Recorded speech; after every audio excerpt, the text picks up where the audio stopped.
Hey guys, it's me again, your teacher. I just wanted to welcome you to week 3. I wanted to give you a couple of other hints about some things that you might hear from me or might hear from your SSL, which is the teacher in your classrooms when you're doing keyboarding. So we are at week 3. As you can see on my screen, I have the pacing guide up.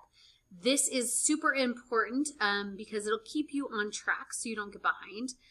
So by the end of this week, we are week 3, January 16th through the 20th. Prior to us having that snow day, we only had a 4-day week. Bummer, right? But unfortunately, we have a 5-day week this week, but you still only have to get through lesson 6 by the end of the week. So that's your key, is get to lesson 6 by the end of the week. The other thing I wanted to share with you was some screenshots of what I see on my end. So let's see if I can get this bigger, maybe.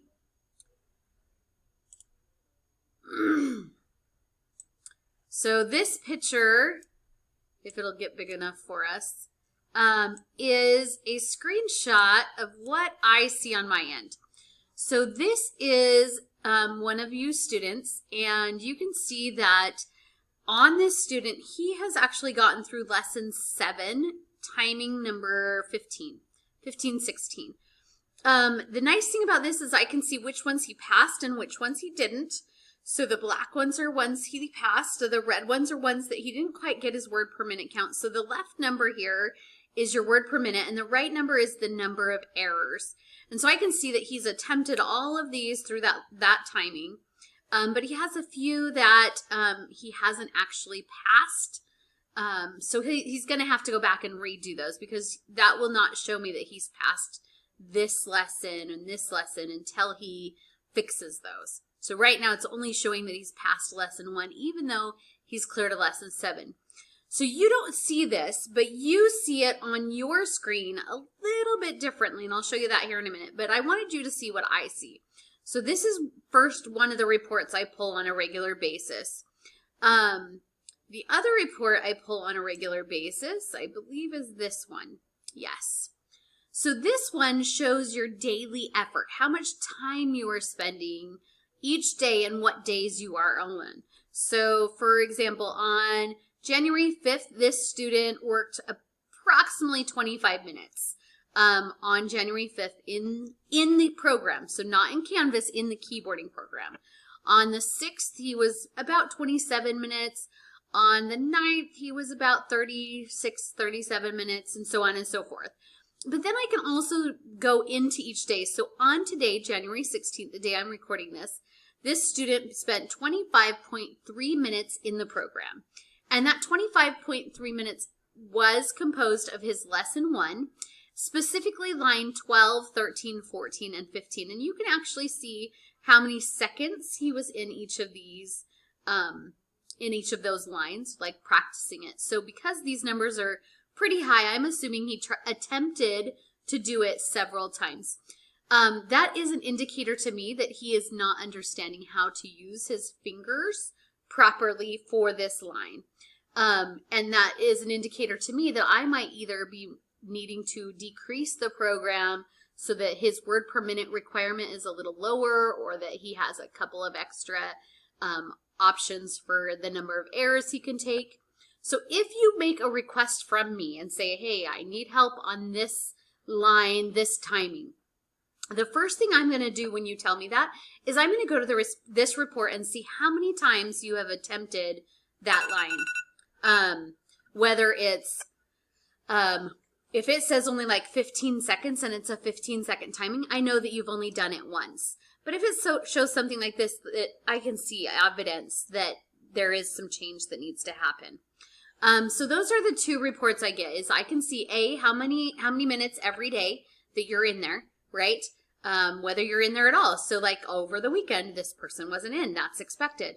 But maybe on January 7th and 8th, he should have been in because it was a school day, but he didn't.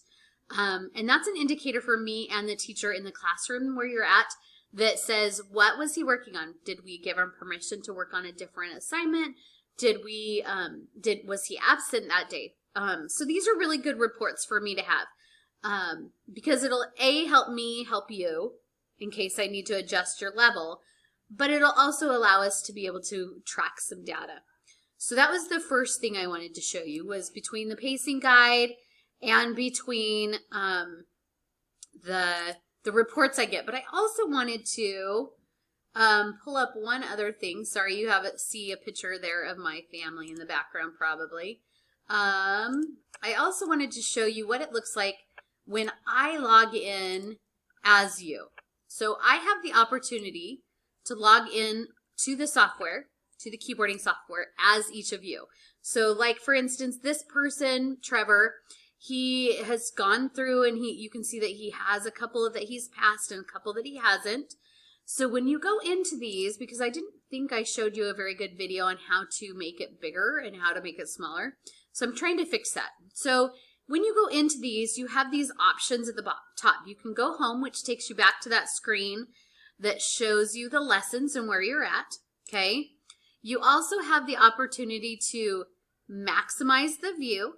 When you do that, it's going to change it to a screen that looks like this. Notice I can see everything that's being there. So especially on the longer timings, you might need to do that.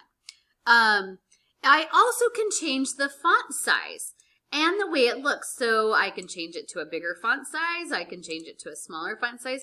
I can change it from this Roboto Mono to maybe Novo Mono, or one of these Open Dyslexic, that if you are dyslexic, that's a great one because it breaks up the words a little bit bigger and farther apart. But you have some options, and that's what I really want you to be aware of, is you have these extra options up here, which are really great. You also have accessibility options, which are great.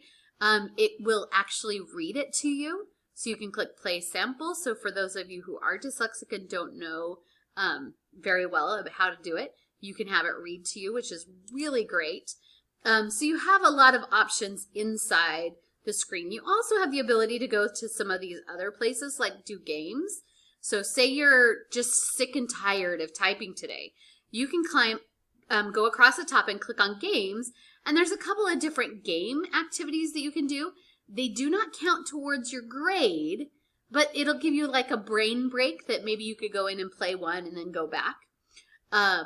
But I would stress only doing it once or twice and making sure you go back to the main word, the main typing program, because otherwise those games are not increasing your grade at all. They're just you doing busy work, and maybe having some fun time to do it. Anyways, so those were my tips that I wanted to give you this week. For week 3, again, make sure that you are following the pacing guide.